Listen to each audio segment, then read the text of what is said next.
আচ্ছা আমি কি বিয়েটা করে ঠিক করছি? এখনো তো সময় আছে। আমার জীবনটা আমি এইভাবে নষ্ট না করে কি আমি এখান থেকে পালিয়ে যাব? না না, তাহলে তো মা বাবার নাক কাটা যাবে। আমি তো ভগবানকে বলেছিলাম আমার মা বাবার জীবন থেকে সব সমস্যা দূর করে দিতে।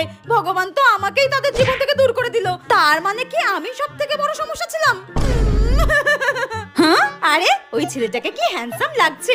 এতদিন এই ছেলেগুলো কোথায় ছিল? আর কিছুক্ষণ পরেই তো আমার বিয়ে হয়ে যাবে। আচ্ছা এমন যদি সিনেমার মতো হতো, আমার এক্স বয়ফ্রেন্ড আমার সামনে এসে বলবে এই বিয়ে আমি কিছুতেই হতে দেব না, কিছুতেই হতে দেব না। কিন্তু আমার তো কোনো এক্সই নেই। দূর। আচ্ছা বিয়ের আগে কি আমার বরকে ডেকে আমি বলে দেবো যে আমি খুব অলস, আমি একটাও কাজ করতে পারি না, কিচ্ছু করতে পারি না। শীতকালে তো আমি 1-2 মাস স্নান না করেই কাটিয়ে দিতে পারি। না না, এসব বললে যদি আবার মাথা টাথা ঘুরে পড়ে যায় তখন তো আবার আমাকেই সামলাতে হবে। দূর, এসব করে লাভ নেই।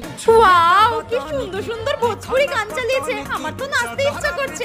এই রে, শ্বশুর বাড়ির সবাই কিরকম হা করে আমার দিকে তাকিয়ে আছে। আমার ইচ্ছে মতো কেন কিছু করতে পারছি না? তো ভালো লাগে না।